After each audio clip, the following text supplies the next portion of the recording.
Alaihi Wasallam. Sehingga sepatutnya lah ketika Rabiul Awal datang itu seharusnya menjadi hari raya untuk umat Muhammad Shallallahu Alaihi Wasallam. Sehingga ketika tidak ada Nabi Muhammad Shallallahu Alaihi Wasallam, mungkin kita tidak akan pernah bisa membedakan mana yang benar, mana yang salah, kemudian mana yang halal, mana yang haram, mana yang hak, dan mana yang batil. Sehingga apapun, kebaikan apapun yang kita lakukan, itu semua itu berkat jasa Nabi Muhammad Shallallahu Alaihi Wasallam. Sehingga ketika kita setiap datang bulan Rabiul Awal, kita seakan-akan memang sepantasnya dan sepatutnya bahkan wajib untuk bagaimana kita itu idharul farah was surur, menampakkan kebanggaan, menampakkan kecintaan kita kepada Nabi Muhammad Shallallahu Alaihi Wasallam, karena memang beliau itu adalah Nabi yang yang memang mencintai umatnya, mencintai kita. Bahkan 1400 tahun yang lalu beliau itu telah mengungkapkan rasa cintanya kepada para sahabat-sahabatnya, kepada kita semua yang masih belum dilahirkan waktu itu. Jadi sebelum kita mencintai Nabi Muhammad sudah mencintai kita terlebih dahulu. Itu ada satu riwayat ketika Nabi Muhammad setelah pulang dari perang Uhud, beliau itu menyendiri, kemudian itu disaksikan oleh para sahabat. Menyendiri, kemudian beliau itu menangis. Nah, setelah menangis, para sahabat itu menghampiri. Kemudian para sahabat itu bertanya kepada Rasulullah, "Mata bikika ya Rasulullah?"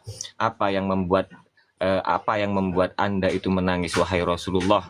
Kemudian Rasulullah itu menjawab, "Istaqtu ikhwani." Saya itu sangat rindu sekali kepada saudara-saudaraku. Kemudian para sahabat mengatakan, "Awalasna ikhwanuka ya Rasulullah?"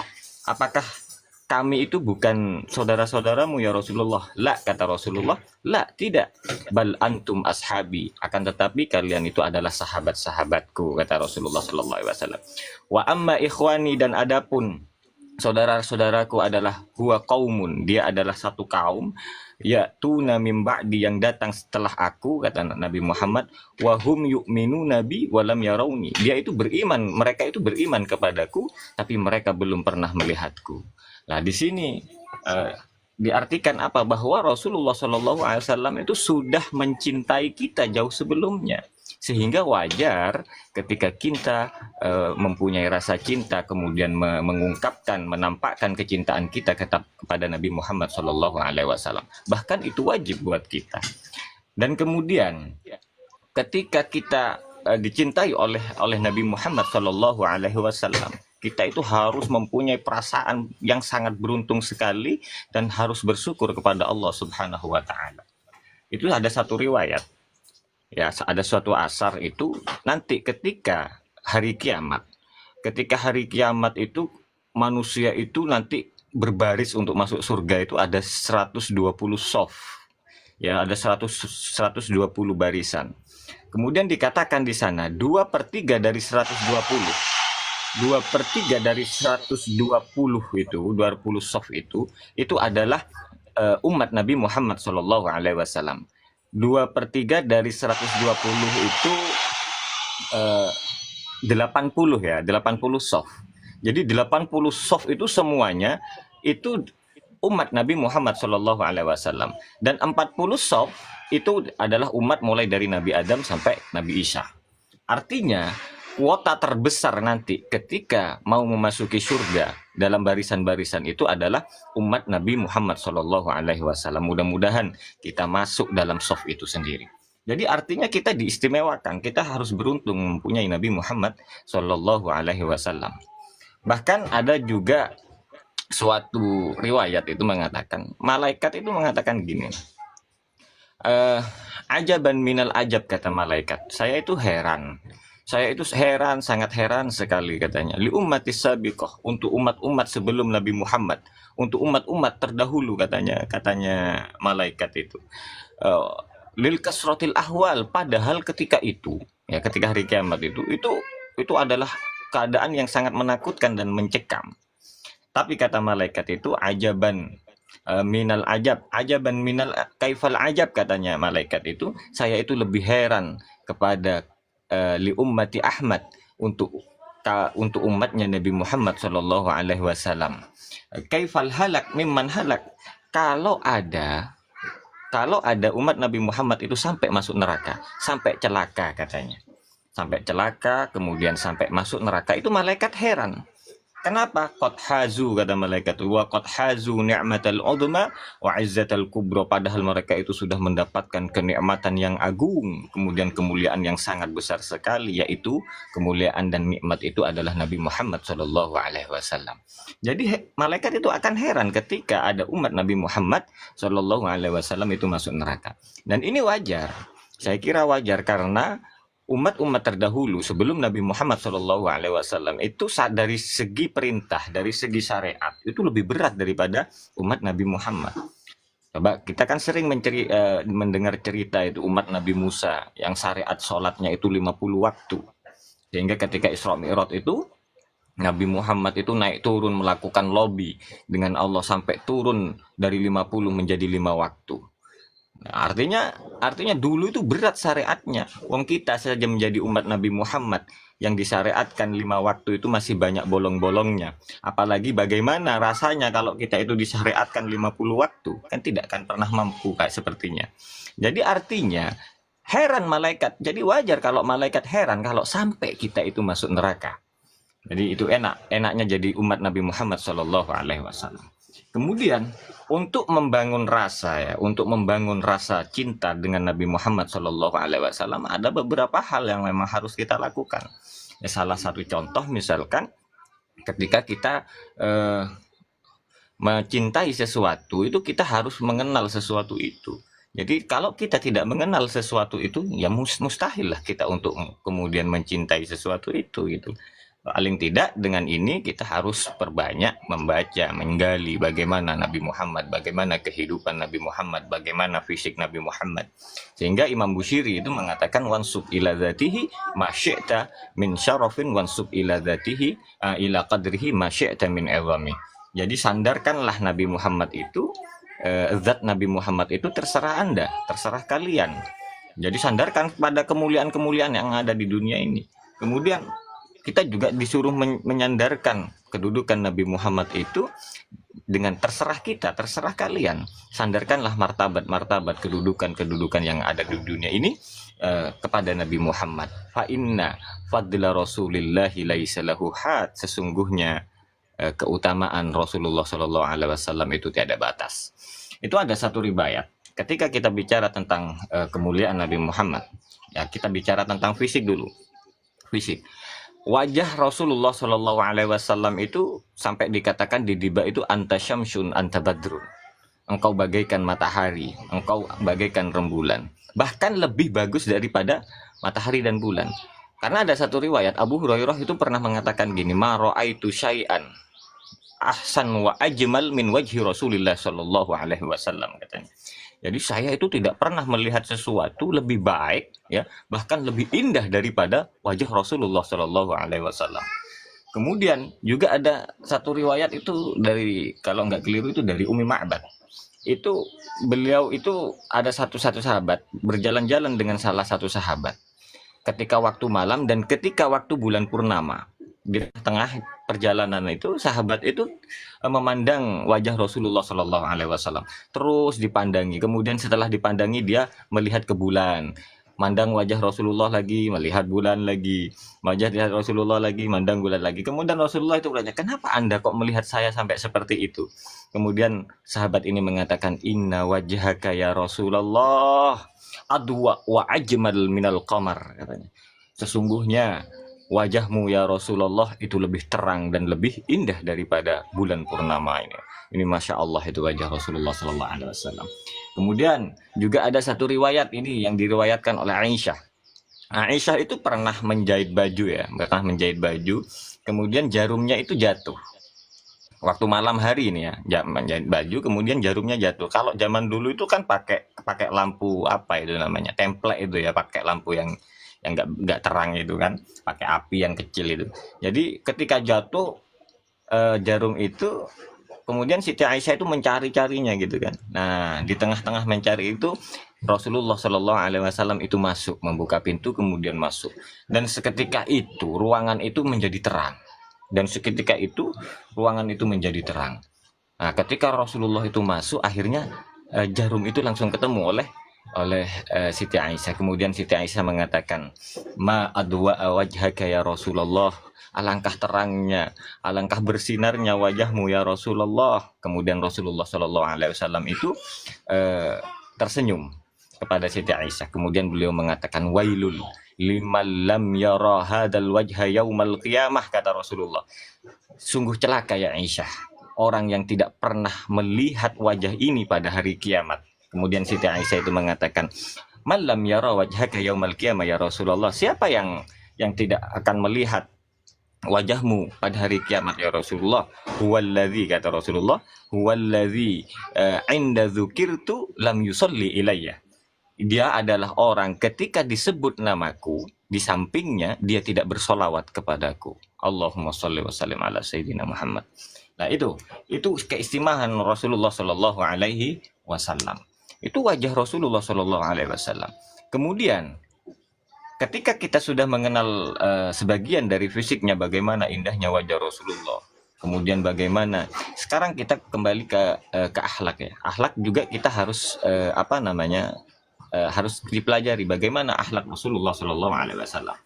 Akhlak Rasulullah Shallallahu Alaihi Wasallam itu dikatakan dia itu adalah orang yang sangat sangat ramah ya, sangat lemah lembut sekali. Bahkan beliau itu bisa melakukan lemah lembut ya, sifat yang lemah lembut ini kepada musuhnya, bukan kepada orang yang dia cintai atau yang dia sukai. Bahkan kepada musuhnya pun beliau itu masih bisa bersikap lemah lembut. Itu ada juga satu riwayat. Dulu itu ada seorang wanita yang itu kalau di hadis itu disebut qalilatul adab, la yakhruj min famiha illa syai'a. Jadi tidak pernah keluar dari mulut perempuan ini kecuali kata-kata yang kotor, kata-kata yang buruk. Nah, satu ketika Rasulullah itu melakukan sebuah perkumpulan dengan para sahabatnya, kemudian melakukan acara makan-makan lah, katakan gitu. Rasulullah itu sedang makan. Ketika sedang makan, datanglah perempuan ini. Yang ini terkenal memang suka menghujat, suka mencaci. Bahkan kalau di dalam kitab itu dia itu berani kepada suaminya. Suaminya itu dihujat-hujat, dicaci maki, selalu melawan kepada suaminya dan kepada manusia yang lain. Nah, kemudian datanglah wanita ini. Kemudian di tengah-tengah makan Rasulullah Shallallahu Alaihi Wasallam itu, wanita ini mengatakan, ya Rasulullah, ya Muhammad, katanya, ya Muhammad, apakah Anda itu memang benar Nabi, katanya gitu kan. Dengan Nabi Muhammad, iya saya Nabi, katanya Rasulullah itu, iya saya Nabi. Kalau Nabi, coba berikan makananmu kepada saya. Itu sudah, ketika ngomong seperti itu, para sahabat itu berdiri semua, mau dihajar itu perempuan kan. Tapi oleh Rasulullah itu sudah diam saja, para sahabat diam, biarkan dia. Akhirnya dikasihkan itu. Jadi nasi yang ada di atas piring itu kan, yang ada di tempatnya itu dikasihkan oleh Nabi. Ya ini, monggo, katanya. Kalau mau, monggo. Kalau kamu memang Nabi, jangan hanya ini yang ada di tanganmu juga lepaskan, katanya. Yang ada di tangannya Rasulullah Shallallahu Alaihi Wasallam disuruh lepaskan, ya, dilepaskan oleh Rasulullah. Kemudian sudah cukup, kata Rasulullah. Belum, katanya. Yang ada di mulutmu tolong dimuntahkan juga, katanya. Itu yang ada di mulut disuruh muntahkan juga. Akhirnya dimuntahkan juga itu sama Rasulullah, dengan sabarnya Rasulullah Shallallahu Alaihi Wasallam. Akhirnya dimuntahkan semua, kemudian dikasihkan kepada Rasulullah, kepada wanita itu. Akhirnya dilihat itu oleh para sahabat ya, dilihat oleh para sahabat, dimakan. Akhirnya wanita ini memakan makanan yang bercampur dengan ludah Rasulullah Shallallahu Alaihi Wasallam. Nah, dalam riwayat yang meriwayatkan hadis ini itu mengatakan, sejak itu la yakhruju min famiha illa khaira, tidak keluar dari mulut perempuan ini kecuali kebaikan. Masya Allah, itu ludah Rasulullah menjadikan orang yang tidak punya akhlak kemudian punya akhlak, menjadikan orang yang tidak baik bisa menjadi baik. Kalau ludah kita bagaimana? Orang yang baik bisa menjadi buruk, gitu kan? Jadi beda, kebalikannya. Masya Allah, itu Rasulullah SAW. Itulah sifat Rasulullah SAW Alaihi Wasallam. Lah mungkin hanya ini nanti takut terlalu panjang ya, terlalu panjang ini. Kalau saya suruh ngomong ini kayaknya nanti nggak kekontrol sampai berjam-jam nggak kerasa. Mungkin ini dulu. Nah, mungkin ini dulu Kak Ros. Bang Odes, mungkin kalau ada kata-kata yang salah saya mohon maaf. Ini enak kalau cerita-cerita gini nih masalah. Udah, naktafi bihadza. Aku lu syukron ala kulli syai'. Untuk selanjutnya mungkin kita interaktif aja ya. Assalamualaikum warahmatullahi wabarakatuh. Assalamualaikum warahmatullahi wabarakatuh. Astagfirullahaladzim, astagfirullahaladzim, astagfirullahaladzim, astagfirullahaladzim. Harus dilanjut, harus. Alhamdulillah pemaparan yang menarik untuk kita dan ketahui juga implementasikan dalam hidup pada apa yang telah Yai tentang bulan Rabiul Awal masuk bulan yang Nabi Muhammad SAW sudah suatu saat setelah pulang perang itu beliau mengendarai dan oleh sahabat kenapa menangis karena rindu kepada saudara-saudaraku. Saya sebelumnya tidak pernah tahu kalau saudara kami ini saya masuk saudaranya Nabi Muhammad. Saya bilang siapa? Suaranya nggak dengar Kak Ros. Terus pakai headset kali ya? Kayak jauh.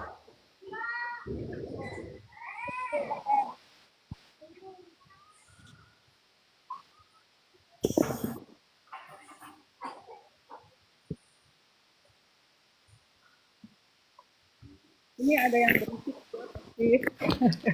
Oke, kedengeran kah? Ada, Ros.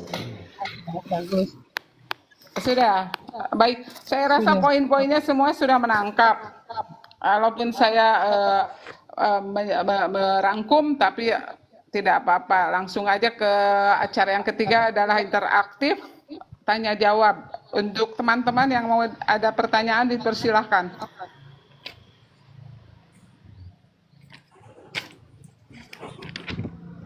Ya, ini mungkin pertanyaan dari saya ya, Yu.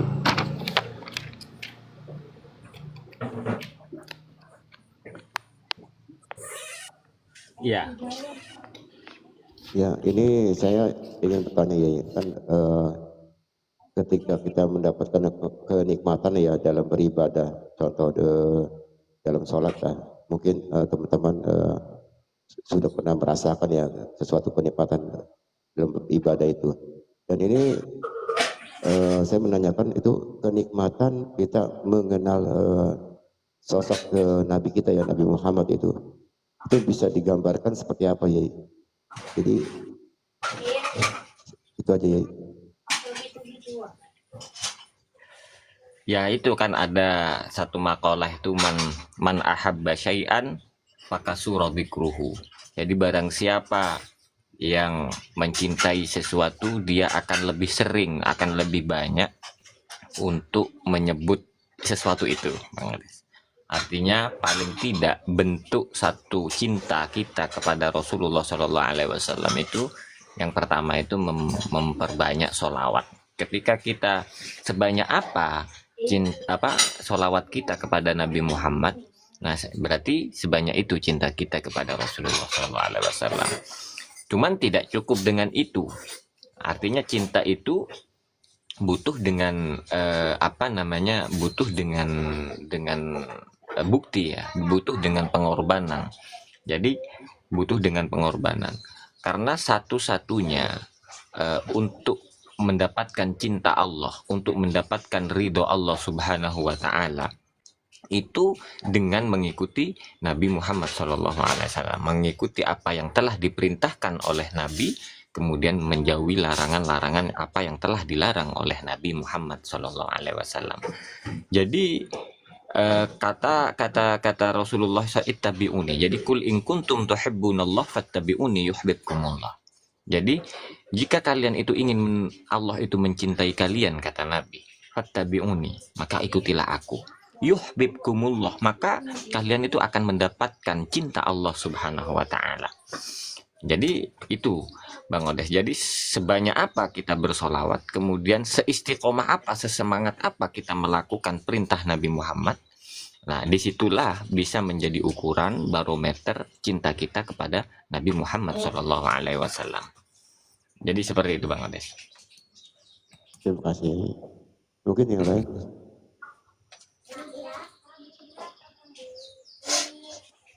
Mungkin Bunda Askim atau Bunda Moza.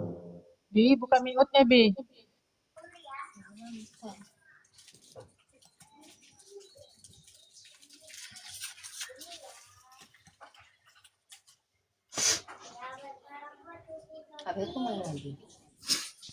Biaski monitor.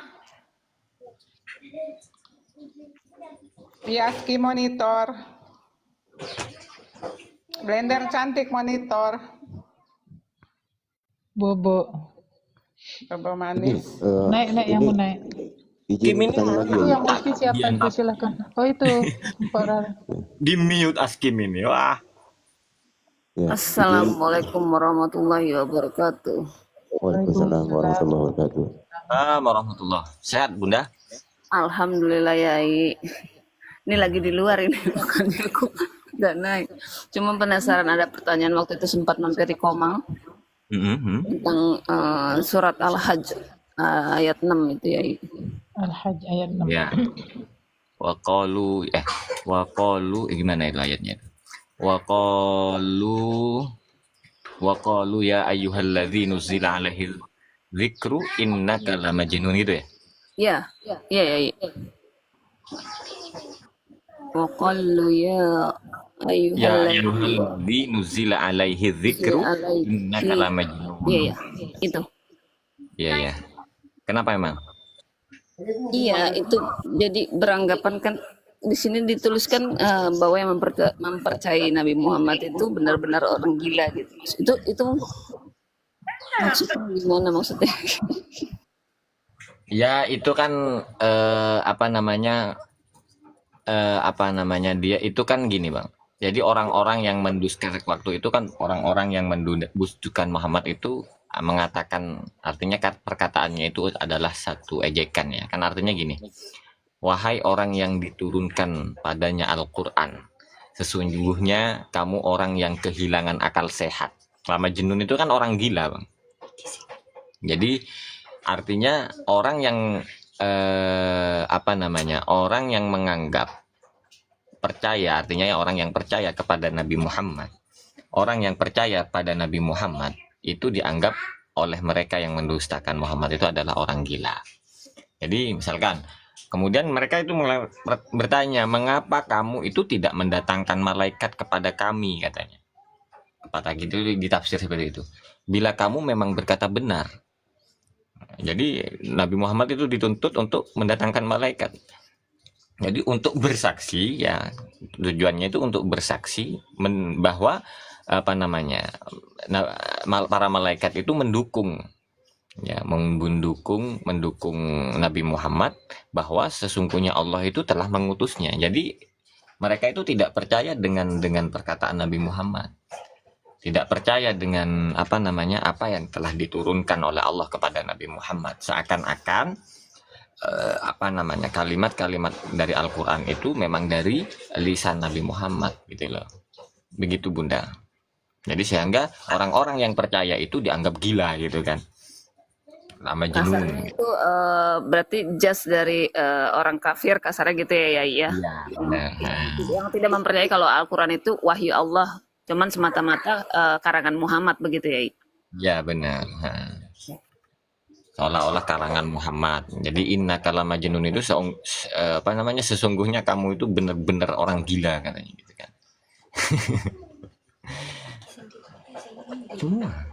Keluar. Enggak, ini. Yang ini enggak. Oke, paham. Selanjutnya next, ayo monggo yang lain. Ini mumpung loh ilmu gratis, nggak ada yang mau nanya. Kalau ada yang mau nanya naik aja. Bi Askim tadi minta kajian, sekarang sudah kajian selesai. Silakan kalau ada yang mau ditanyakan.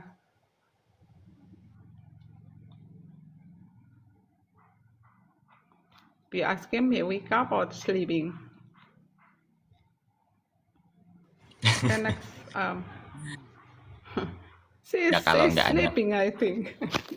kalau nggak ada ditutup aja Carlos. Bunda Jonas, Blender cantik, Papi Sandi, tidak ada. Ya, Ada yang mau biasa. disampaikan? Nothing. Udah, Mama. Nothing. Oke. Ya. Bang Ode sudah? Yai mepet apa bagaimana? Enggak, Enggak. masih belum, ini kurang setengah jam. Asalkan kurang setengah. Pengen dijabarin lah ya akhlak Nabi Muhammad dengan istrinya gitu lagi. Akhlak Nabi Muhammad dengan Terhadap istrinya. ya baiklah. Artinya gini, Nabi Muhammad itu yang pertama adalah sosok orang yang memang tidak pernah mengeluh ya kepada istrinya. Bahkan ketika Nabi Muhammad tidak menemukan makanan di dalam rumah, dia mengatakan bahwasanya dia itu ingin berpuasa. Artinya sebenarnya beliau itu perut itu lapar gitu kan, tapi ketika ada makanan di rumah, istrinya nggak masak, atau mungkin karena memang nggak ada lauk pauk gitu kan, nggak ada makanan di rumah, jadi beliau itu mengatakan saya berpuasa gitu. Kemudian juga sebaliknya, bukan hanya Nabi Muhammad kepada istrinya, dan istrinya pun dengan kondisi yang minim seperti itu di dalam rumah. Mereka, artinya istri-istri Nabi Muhammad ini, tidak pernah mengeluhkan sedikit pun tentang keadaannya dalam rumahnya. Jadi itulah yang namanya artinya hunna libasul lakum wa antum libasul lahun. Jadi laki-laki itu adalah pakaian untuk perempuan, kemudian perempuan juga pakaian untuk laki-laki. Jadi seperti itu Bunda. Jadi sebenarnya memang kenapa Nabi Muhammad itu sebagai contoh ya laki-laki, kemudian istri-istri Nabi Muhammad itu juga sebagai contoh bagi perempuan. Dan tidak pernah terlintas dari seorang Nabi Muhammad itu kemudian bisa menyakiti kata-katanya kepada istri, itu tidak pernah sama sekali. Memang sosok manusia yang paripurna. Bahkan Nabi Muhammad sendiri pun ketika di satu riwayat itu, ketika beliau itu kekunci pintunya waktu malam pulang dari dakwah itu kan, itu kondisi rumah itu pintu dikunci. Bahkan beliau itu tidak membangunkan yang namanya Siti Aisyah. Beliau itu lebih memilih tidur di depan pintu. Memilih tidur di depan pintu. Itu akhlak Rasulullah SAW, sehingga beliau punya perasaan tidak ingin mengganggu istrinya yang sedang tidur di dalam rumah. Masya Allah itu kan. Jadi itu salah satu akhlak Rasulullah SAW. Sehingga Rasulullah dengan kondisi rumah yang sangat sederhana sekali ya, beliau itu mengatakan baiti jannati, rumahku adalah surgaku. Sehingga ukuran surga di dalam rumah itu bukan fisik dari rumah itu sendiri, tapi keadaan kondisi keluarga yang ada di dalam rumah itu sendiri. Itu Bunda. Gini ya kan, Nabi Muhammad pun seorang manusia, pasti ada kalanya dia emosinya terhadap namanya rumah tangga gitu kan, ada kalanya ujian yang menimbulkan amarah. Itu kira-kira untuk menegur istrinya atau meredam itu ada kisahnya tidak ya? Saya nggak pernah, cuman untuk menegurnya itu kemudian menegur secara langsung atau seperti apa, itu nggak ada. Cuman teguran-teguran Nabi Muhammad itu indah. Seperti misalkan pernah Siti Aisyah itu membuat kopi yang itu keliru garam. Jadi bukan dikasih gula tapi dikasih garam. Jadi mungkin dari saking ngantuknya ya, dari saking mungkin capeknya Siti Aisyah mungkin, wallahu alam, ketika itu buat minuman yang itu minumannya itu asin bukan manis. Sehingga ketika dirasakan oleh Nabi Muhammad itu dipanggil Siti Aisyah. Siti Aisyah kok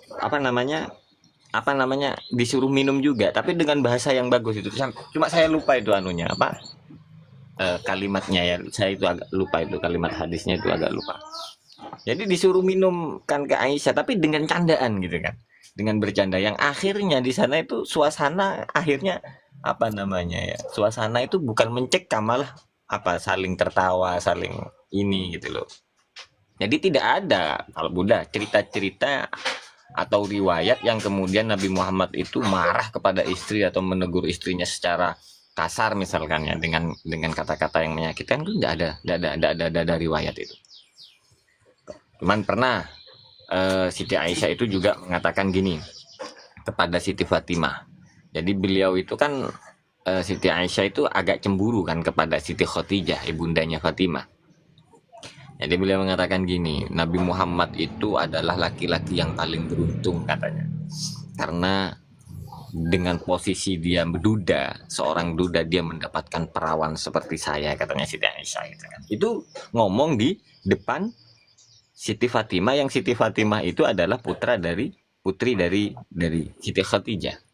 Akhirnya kan sakit hati itu kan, tersinggung yang namanya Fatimah itu. Nah, ini tersinggung, laporlah kepada abahnya ya, kepada bapaknya, kepada Nabi Muhammad.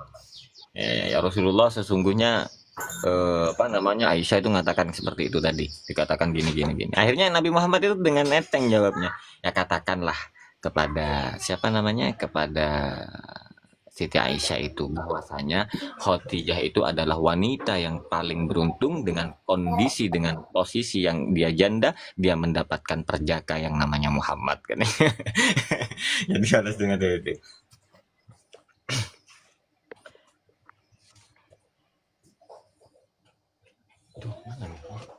Paham Bunda Rara? Semuanya. Ya, udah. Iya.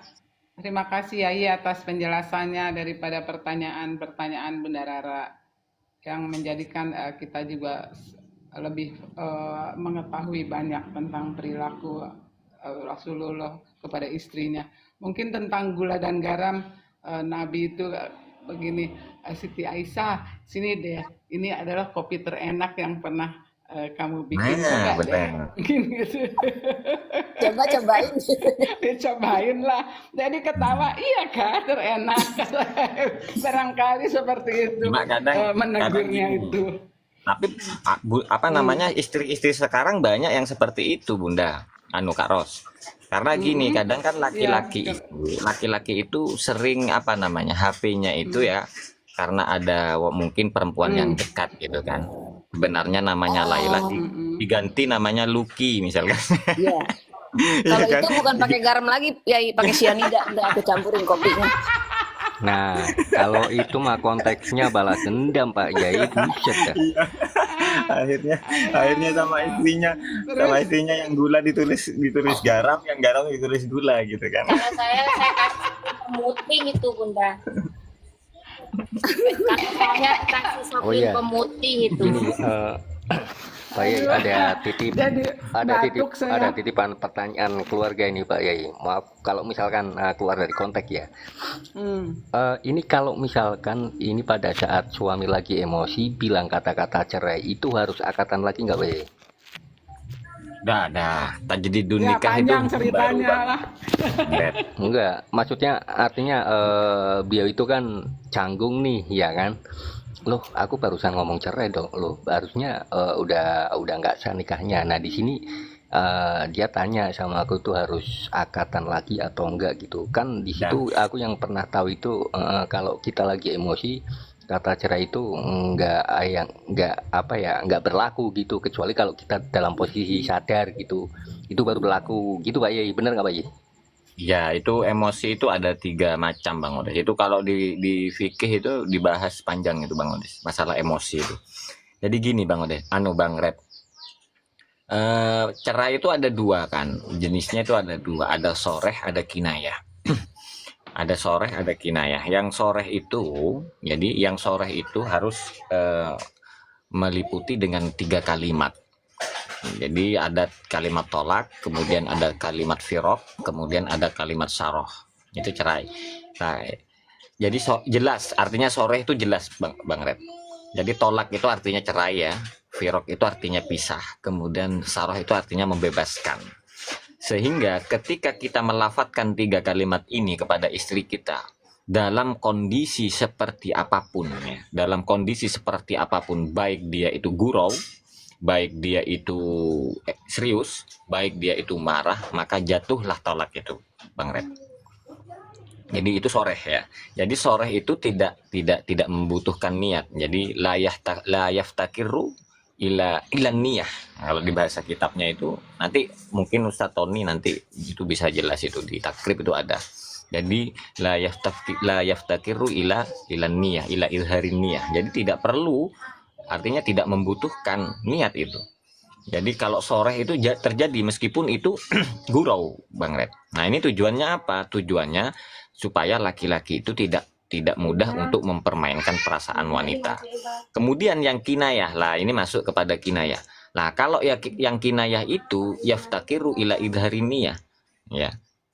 Jadi kalau yang kinayah ini membutuhkan niat. Nah kinayah itu artinya cerai kalimatnya itu yang tidak menggunakan 3 kalimat tadi. Nah, seperti itu Bang Red. Jadi misalkan kalau gini terus, kamu harus aja pulang ke rumah orang tuamu misalkan. Lah pulang ke rumah orang tuamu ini niatannya apa? Atau kamu jangan tidur sama saya. Itu niatannya apa? Di sini harus ada niat. Kalau niatnya mau mencerai itu jatuh niat. Gitu loh. Jadi kinayah itu membutuhkan niat, kalau soreh itu tidak membutuhkan niat. Itu nanti pembahasannya panjang itu. Nah, masalah emosi, masalah marah itu ada pembahasan. Ya, ada pembahasan lain. Jadi ada 3 tingkatan emosi itu. Yang mana emosi itu yang tergolong ada misalkan tergolong cerai atau tidak, itu nanti ada. Ya berarti itu enggak, maksudnya ya kalau dilihat dari bahasan barusan sih mungkin udah jatuh talak juga Pak ya. Nah di situ dalam suatu pernikahan itu masih dianggap sah atau gimana Pak ya? Ya balik Bang Red. Kalau itu misalkan yang yang kata-katanya keluar dari 3 tadi itu, misalkan cerai atau tolak, kamu saya cerai gitu kan. Ya cerai, ya sudah, lafazkan kembali aja. Ya sekarang saya mau kembali kepadamu, maafkan saya. Ya sudah, balik itu Bang Red. Nggak usah, artinya tidak usah menunggu harus tajididun nikah atau mengulang pernikahan lagi. Tidak, tajididun nikah itu hukum baru Bang Red. Rujuk. Jadi dalam artian berarti kita akan kembali gitu ya. Tapi itu perlu perlu sangkutan lain seperti kayak wali itu perlu nggak Pak ya? Apa cuman kita berdua? Oh enggak, kalau nggak ada kalau itu nggak perlu melibatkan wali. Kalau masalah tolak menangatan doang. Rujuk. Iya, nggak usah, nggak ada. Yang wali itu nikah. Talak 1, talak 2 doang ya. Kalau talak atau yang berlaku untuk rujuk tanpa ijab itu kan talak 1 sama talak 2 aja gitu ya. Ya talak 1, talak 2. Kalau talak sudah itu nanti dilakukan 3 kali, ya dia perempuannya harus nikah lagi dengan orang lain. Hukumnya setelah rujuk itu berarti, tapi talak itu tetap berlaku kan kalau sekali lagi dia melakukan talak itu, jatuhnya ketiga kan ya, maksudku begitu loh. Kan ada yang beranggapan gini ya, kalau udah talak 1 misalkan terus rujuk itu talak sudah tidak berlaku, bukan 3 kali, maksudnya itu sudah tidak dihitung 1 gitu. Oh ya enggak, setiap talak yang diucapkan ya itulah jatuhnya 1 gitu Bang. Tetap dihitung kan walaupun dia rujuk gitu ya. Iya, dihitung lah. Untuk Makanya mengetahui hati-hati ya buat 1 kali 2 kali itu gimana Kak Bunda? Kalau nggak dihitung. Iya, karena kan beranggapan begini ya, kan udah rujuk berarti kan sudah angus lah kalau Tuhan mah begitu, jatuhnya kayak gitu. Kebanyakan pemikiran orang awam kayak begitu ya. Iya. Hitung. Ya tetap dihitung lah. Ya itu kan artinya. Masalah cerai mau dilanjut ya. Gimana? Ya masih ada waktu mau melanjutkan masalah tentang kajian cerai atau mau di lain waktu? Enggak lah, itu ada Ustaz Tony nanti yang jelasin. Nanti Ya, nyampe baiklah. Yang fikih Bunda. Iya, baik Bang Red Lain, mohon maaf rasanya Yai sudah mau asyar di tempat beliau. dan tibalah kita di penghujung acara yaitu penutup, yang mana kajian ini akan ditutup dengan doa. Dalam hal ini akan dipimpin oleh Yai sendiri. Waktu dan tempat kami haturkan Yai untuk berdoa penutup. Alhamdulillah acara demi acara telah kita lalui bersama tanpa halangan. Semoga ini akan menjadi amal kebaikan yang diterima oleh Allah Subhanahu wa taala. Dan saya sebagai pemandu acara, bila mana ada hal-hal yang kurang berkenan, saya mohon maaf lahir dan batin yang sebesar-besarnya.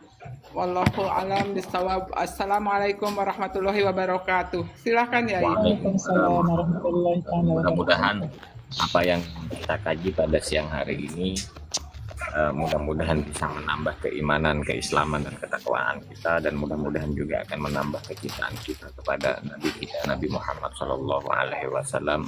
Amin. Amin ya Rabb. Kita sebelum kita tutup, marilah kita berdoa. Ya, mudah-mudahan apa yang kita pelajari ini kita semuanya bisa mengamalkan, bisa bermanfaat untuk diri kita, keluarga kita, dan anak-anak kita. Bismillahirrahmanirrahim. Amin ya rabbal alamin. Yuafi na'mahu yukafi mazidah ya rabbana lakal hamdu kama yanbaghi li jalali wajhika wa 'azimi sultanik. Allahumma shalli wa sallim ala sayidina Muhammadin salatan tunjina biha min jamil ahwali wal afati wa taqbilana biha min jamil hajat wa tutahhiruna biha min jamil sayiat wa tarfa'una biha indaka 'ala darajat wa tuballighuna biha salawat min jamil khairat fil hayati wa ba'dal mamat. Allahumma shalli wa sallim ala sayidina Muhammadin fil awwalin wa shalli wa sallim ala sayidina Muhammadin fil akhirin wa shalli wa sallim ala sayyidina Muhammadin fi kulli waqti wa hin wa salli wa sallim ala sayyidina Muhammadin fil mala'il a'la ila yaumiddin. Allah ya Allah, Allahumma inna nas'aluka lutfa fi ma jarat bil maqadir. Allahumma inna nas'aluka min khayri ma sa'alaka sayyiduna wa nabiyyuna Muhammadun abduka wa rasuluk, wa na'udzubika masta'adaka sayyiduna wa nabiyyuna Muhammadun abduka wa rasuluk.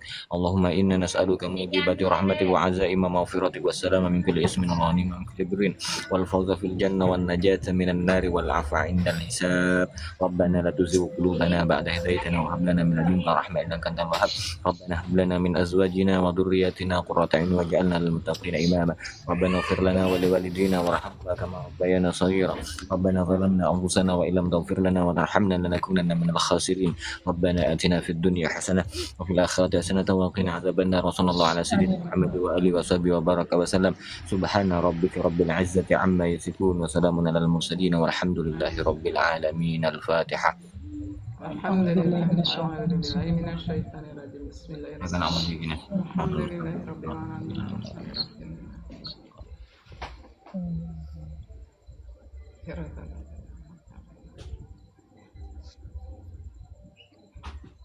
Baik, terima kasih kepada Yai dan semuanya. Komalnya mau ditutup apa mau lanjut ya? Ditutup Kak Roh. Ini kan pakai ini kan ya udah ditutup aja rungkad ya. Punya Umi. Iya, terima kasih semuanya. Iya, rungkad aja ya. Iya. Belanda cantik, Biaskin, terima kasih. Iya, Bunda Jonas, makasih. Iya. Silakan ya kalau mau dirungkadin. Assalamualaikum warahmatullahi taala wabarakatuh. Ya, terima kasih semuanya ya. Sama-sama. Ya, terima kasih semuanya ya.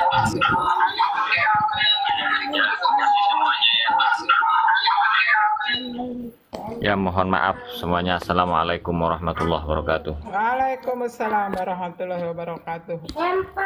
Turunin saya.